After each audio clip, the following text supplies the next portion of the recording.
All right, today we're going to be doing some replay analysis because I came across this post on Reddit.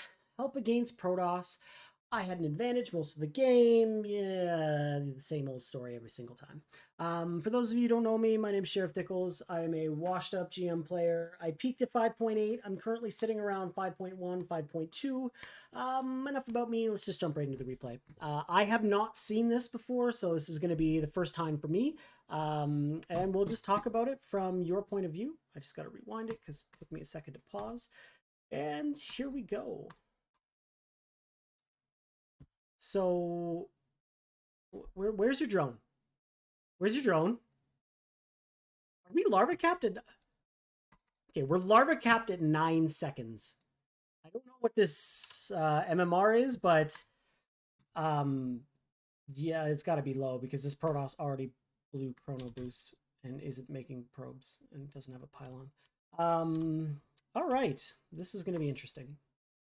So we 12 pooled. Okay, so if we're going to 12 pool, that's fine, but this is... So the point of a 12 pool, if we're going to 12 pool, here's what we're going to do. We're waiting, and right about now, 165, 170 minerals. We're going to pull a drone off so that we can make the pool the second we hit 200. If we wait till 200 minerals, then we pull a drone, and then for whatever reason, if you're going to 12 pool, you want to make it as close as you can because the whole point of a 12 pool is to get the fastest possible spawning pool. And if we make it over here, it just takes even longer. So it's not worth it. So we always want to make it really close. In the case of Protoss, you can make a bit of an argument to hide it in the back a little bit and maybe take that second. But the point is we just want it down fast. So if we wait for 200 minerals, then we pull a drone, then we walk up here, it's going to be like 2 to 3 seconds later than it could be. This kind of defeats the purpose of a 12 pool. So yeah, we're quite late on that. Then we go 3 drones, and then we're going to make an overlord.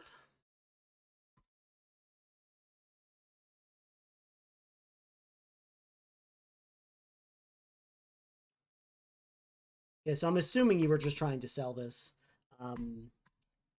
Little bit incorrect. So there's infinite different ways of 12 pooling. Lambo's done so many videos on so many different variations of it, but the most common version of 12 pool is going to be just as, you know, we explained already, 12 pool, up to 3 drones and an overlord. Then we're going to make 10 lings. We're not going to make this queen. So this queen's a bit early. So we're going to make the first 6, because as soon as our pool finishes, our overlord pops, we're going to have 3 larvae. Those are the 6 lings. We're going to make 1 more set for 8, and then we're going to pull the drone down. We're going to make our hatchery. Then we're going to make our final set of lings for 10. Then we make the queen. Then we can take the gas if we want. Then we can, you know, start droning. This isn't a big deal. I wouldn't waste your lings like the time to kill this pylon. Just simply take your third. Like, there's just no point because, yeah, you can kill the pylon with your lings, but that just gives your opponent so much more time to prepare. The whole point of a 12 pool is to be there as fast as possible. And that's exactly what we're going to do. So this is about as inefficient as you can get with a 12 pool.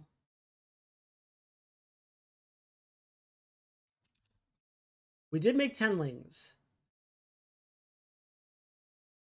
So, and this happened because of how long it took. So let's go back. We're going to watch this from our opponent's point of view, and I think it'll make sense a bit more. So as soon as he sees this, like, he's not buying it. So the normal time for a hatchery to go down, even if it was, let's just say 16, 17 hatch, you're looking around 58 seconds. That's when it's going to go down. So the fact that it's a minute, past a minute by the time he gets there and there's no hatchery, he should know this is a fake, right?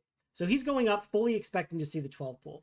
Now he's keeping the, I don't know if this is just complacency, he's not that great, or if he's keeping the probe there just to be safe, but he's already knowing that he can build a wall. So from his point of view, he's going to scout. The pool's already finished. What does he do? Forge. Is it the greatest response in the world? God, no. Because if you had ran directly across the map with those lings, there isn't a chance that he would have had a cannon up in time. So, you know, maybe he could full wall, and a cannon will go up eventually, but you should be able to bust down something like this if you can get your lings across the map very quickly.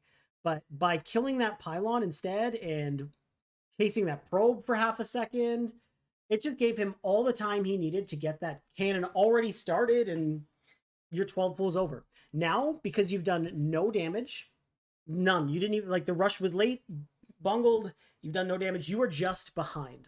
You were down 7 workers, and it's now going to be a bit of an uphill battle.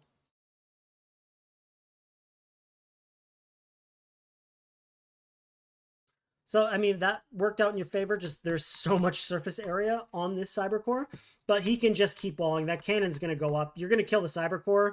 I mean, that's still a win. That's something. I wouldn't say it's worth what's going on at home, but it's something. You know, it delays his tech now.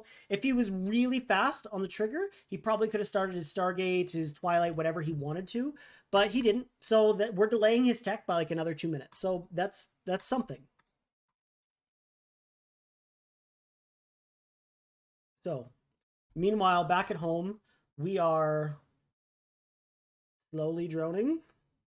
Got queens in production. So it's the 3-minute mark. This is usually like the first part where we can pause and break down, see where we're at in the game. So, units. We're down 2 workers. It's not the biggest deal. You know, income graph for mineral is dead even. So we're in an okay spot. The fact that we saved these 10 lings is huge, because now we do not have to reinvest in any lings. So if he comes across the map with a couple zealots or an adept or something, with the queens and these 10 lings, we're fine. So we can completely focus on pure drones. Normally around 3:30 is when I would say we need to get some blind spores no matter what. But we killed his Cybercore, so we know we can heavily delay those. We can go 4:30 before we get spores. So we are okay. So our only goal right now should be droning. Let's just get a lot of drones. By killing that Cybercore, we know that the only thing he can make is slow zealots. We are fine.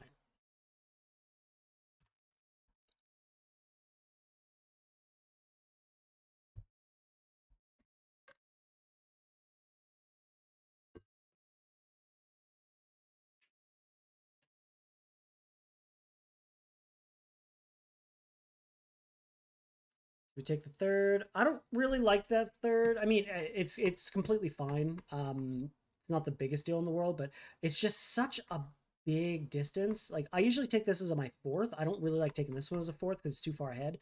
But this is usually the safer third, in my opinion, at least.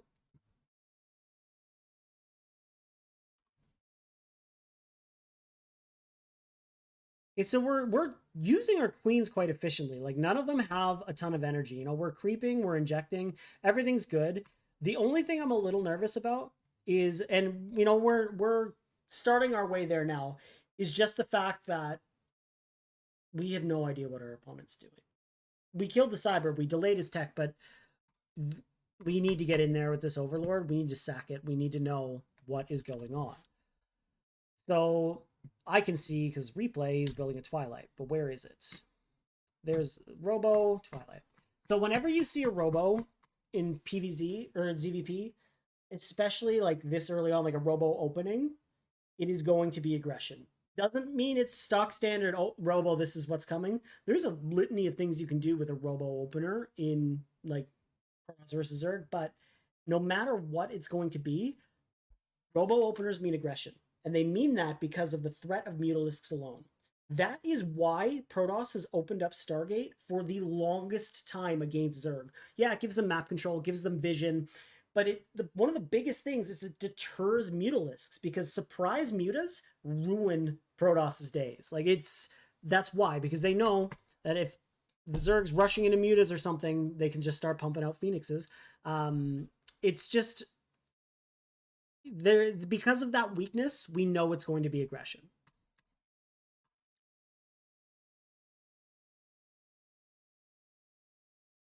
Okay, so spores are coming down. I like it because of the Twilight. I mean, it very well could be DTs or something. And it's going to be an Archon drop. It's going to be the latest Archon drop in the world, but it is going to be an Archon drop. So we got a decent scout there. Like, we got the you know, this is everything we needed to see. We see the Robo, we see the Templar archives going down, we see the Twilight. All right, hands in, no matter what, this is an Archon drop, right? Now, he only has one gateway. He does need to start getting his other three pretty quickly here. Otherwise, it's going to be pretty delayed even more. Why is he making it immortal?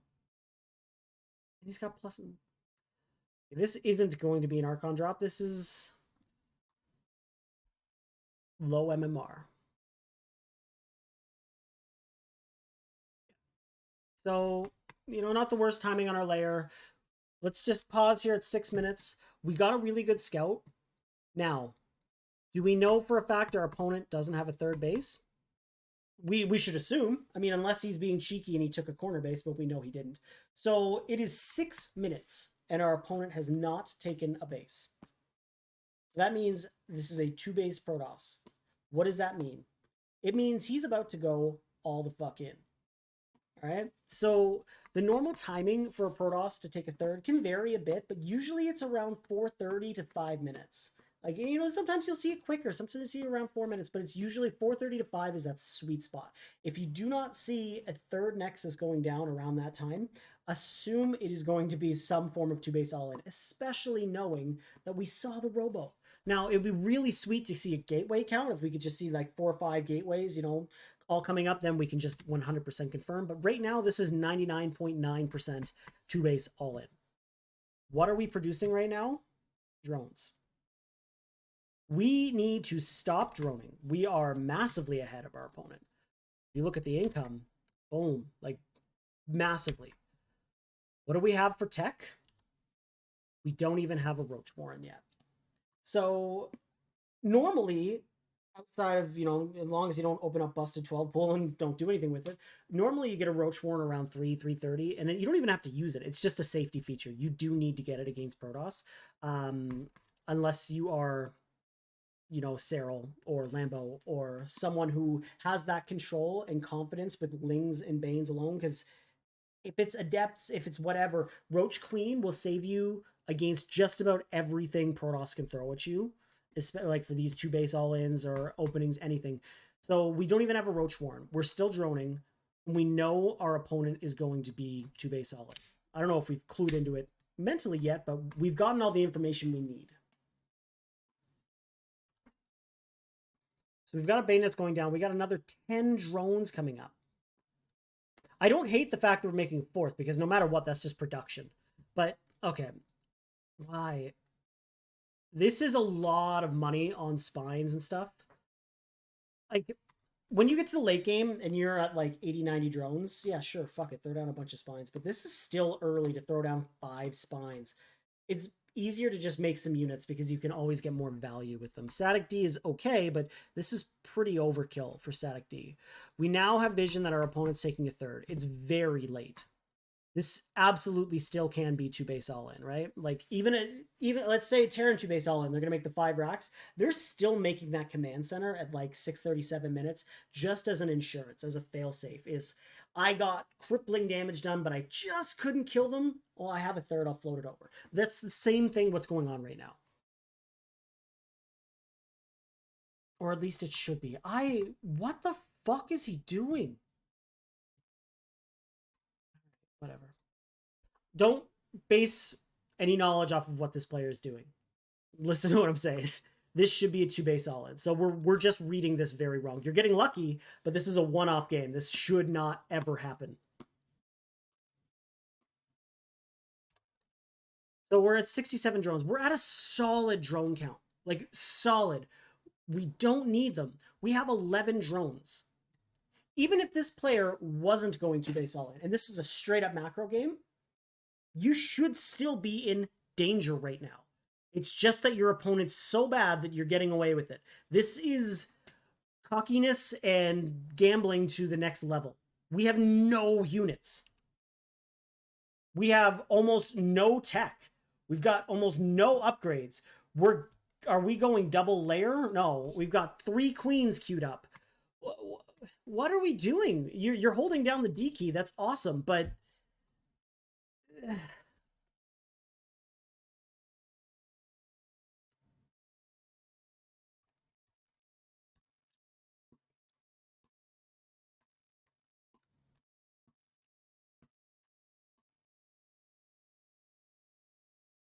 right, so we're finally starting to make some army. This is...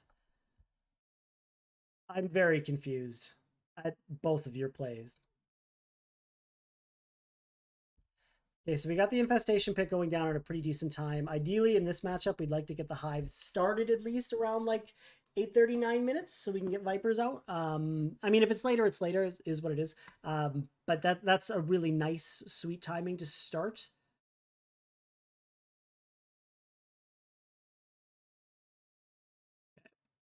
Are we, if we're, what? I mean, sure.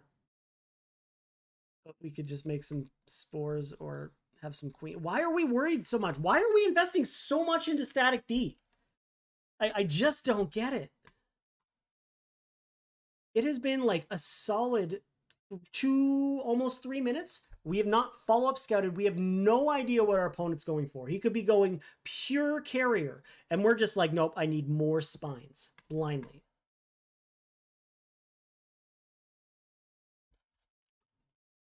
Okay, we got a Nidus coming in for some reason. Meanwhile, this Protoss player has no fear of Mutalisks. None whatsoever. Does he even have a Stargate? Nope. He's got 4 gateways and 3 robos. It's like 9 minutes. What the hell league is this? All right. So, little pro tip when you're going to Nidus someone, always, like, you know, you want your units in there first. You want, like, Banelings to come out first. Awesome. You know, if you think they're going to try and, like, pull the boys and try and get the surround or whatever. I always like to put in a queen with at least 50 energy first, because that'll be the first thing to pop out. So if they're attacking it and the Nidus gets up, you can instantly transfuse it and buy yourself a few more seconds. That's just my little pro tip. But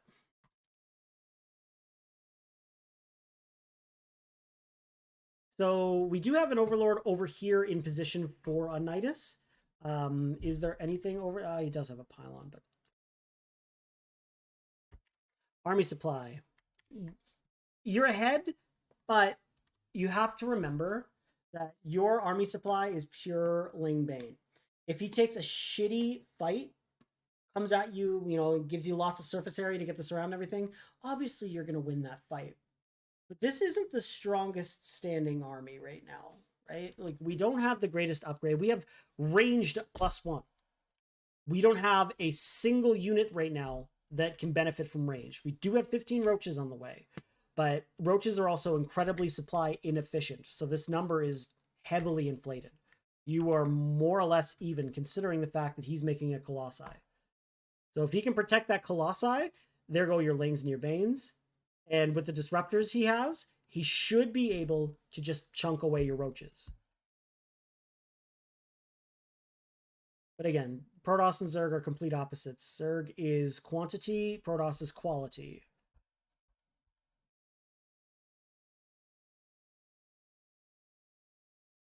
So what are we doing? We got a Spire going down now. We do have our hive. Okay, I missed that. So we're heading into 10 minutes, 30 seconds. Neither one of you have attacked each other once. At this point in the time, again, I do not stand by your droning, not scouting, everything. You got very lucky. But because you got lucky, at this point in the game, roaches are not what we want. They're just not. Usually we're forced to make them to deal with stuff, get some harassment done, whatever. But we weren't forced to make roaches. We don't need to. I'd much rather see you just make Hydraling Bane or start going into broods or anything but roaches, really. They're good for the early mid game. They're phenomenal units for the first 10 minutes. Beyond that, they're garbage. So yeah. We've got triple Evo Chamber going right now for upgrades. Like, we are playing as greedy as possible, and we're trying to max out on a really bad army comp. Like, where's our Lurker Den? Where's our quality units? Your endgame army you typically want against Protoss is going to be, you know, depending on what their if they're maxing ground like this player, you probably want Broodlord and Fester, have some Vipers and a lot of Lurkers for support. If they're going more common, you know, the Skytoss Golden Armada, you still want those Vipers, Corruptors, Broodlords, Infestors. Lurkers are still integral for that, though, because you can snipe the High Templar.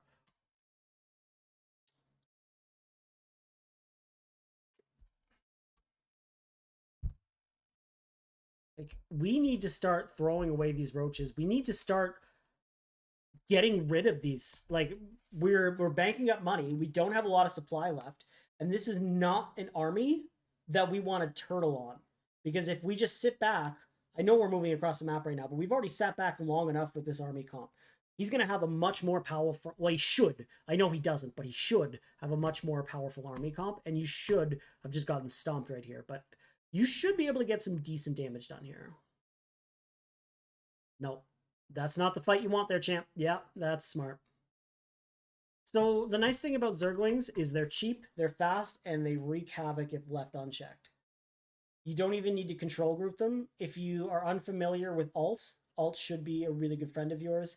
Alt can remove a group of lings or whatever from a control group. So I can see your army's on 2. If you just boxed a bunch of these lings like this, alt 3, whatever you want, alt 0, alt 5, it just takes them out of 2. Takes them out of your army control group. That way, if you aren't comfortable yet just boxing and moving your units around manually, like most higher level players will end up doing, you can just take them out of your control group and then, you know, alt 5. So all these lings are now on 5. 5, go over here and attack. The rest, let's go here. Create chaos. Lings are really good at that. Multi-prong. Protoss always wants to take one big head-on fight. That's where they exceed. That's why it's called the death ball. And you almost gave it to him there. And you're making me really nervous because I have a feeling that's what's going to happen. You're moving your army in one big clump. You've not split up anything.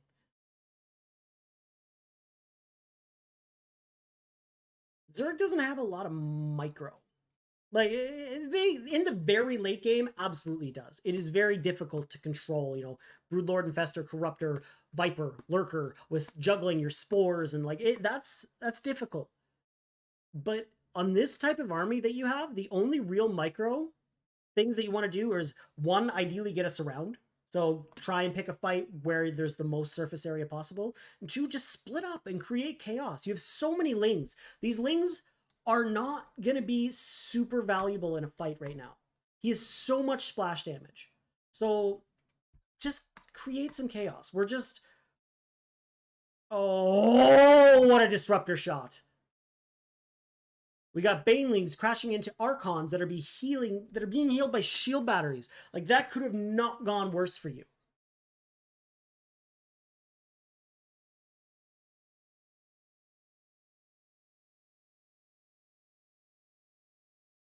Where are our Vipers? Are we even, like, where are they at? Because I see you made a bunch of Evos, I can only assume, for consume, but, like, where are they? So they're just sitting here idle. So we took that big fight without our Vipers. And we just lost a big chunk of our army, which I'm not even mad about because that was a shit army and we needed to trade it out. But we are now very open, right? How did you kill so many workers? What did I miss here?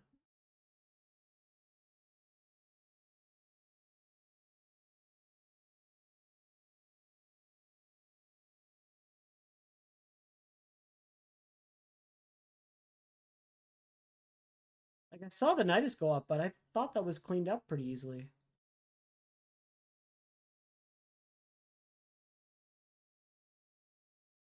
Okay.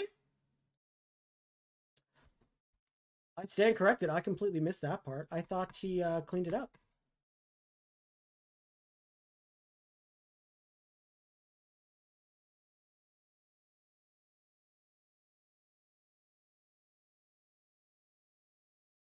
All right, let's just pause. What are we going to do to be remaxing? So I missed it, but hopefully you didn't. We just killed pretty much our opponent's entire economy. We didn't kill much of his army at all. In fact, I don't really think we killed many units, but we did kill his economy big time. Banelings self-destruct, obviously. We lost a lot of lings. We lost a lot of army supply. And when you lose that many probes and you didn't lose your army, what's the natural response going to be? He should be moving across the map. Now, is he? No, I have no fucking clue what this guy is doing. It's making it really difficult to give advice when everything I say that he should be doing, he isn't doing as well. I just don't want you to get false confidence because you're making a lot of mistakes here too. But this, I don't know how you lost this game yet. Right now, your only concern should be he is coming across the map. I need to hold this and I win.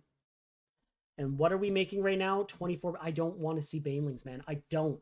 Like, did you see his army comp? Did you see how many Archons and everything he had and Colossi? This is not the comp that you really want to go Banelings for. Lurkers. Lurkers are what you want.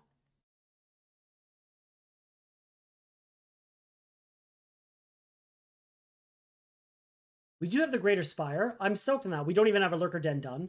Like, we don't have time to get broods out, but we didn't use it for anything. In fact, we made a Greater Spire, but we didn't make a single unit out of the Spire. This is, we're dead. We're so dead. I can see now why. I'm just going to back this up so I can just walk. Let's just walk through this fight here. This is your point of view. We've got really good creep. Like, we have more than enough map vision. He's stepping on creep. He's attacking creep. This is our immediate alert. He's coming. What is our first and foremost, response? We need to get our army together, and we have very little time. We need to try and get in the best position as possible. What do we not want to do? F2A move and have it all clump up in here. What would we rather do? If we could have time, which we probably don't, have some units over here, have some units over here, have some units over here, have some units, just so that when he does come in and he finally commits, he's taking a fight on creep. Like, this is still risky for him. Like, this is him all in. We killed too many workers. He needs to do damage here. He needs to kill you, basically. So we just need to make sure that when he does commit and he's past the point of no return, we get that full surround and we can do as much damage as possible. We're spreading creep. We're not responding. We're not producing anything. Well, we are supply capped. And look, we've brought our whole army, which is, again, this is a shit army. There's just so many roaches right now. Upgrade wise, he's got +3. We've got, we're not looking at great upgrades here. +2 melee is where Banelings really start to shine. We don't have +2 melee. It is almost done, but what are we going to do with these Vipers? What I would try and do, like, we're in a bad position right now. Like, I don't know how much we can salvage this. Like, this is pretty much just checkmate. Normally I would say try and pull the Colossi, but the only thing we can really do is, if we have the APM for it, once every disruptor launches its ball, just abduct it so it cancels the shot. That's probably the best thing we could do with our Vipers at this moment, but we are fucked. That's a big shot. Oh, that's another big shot.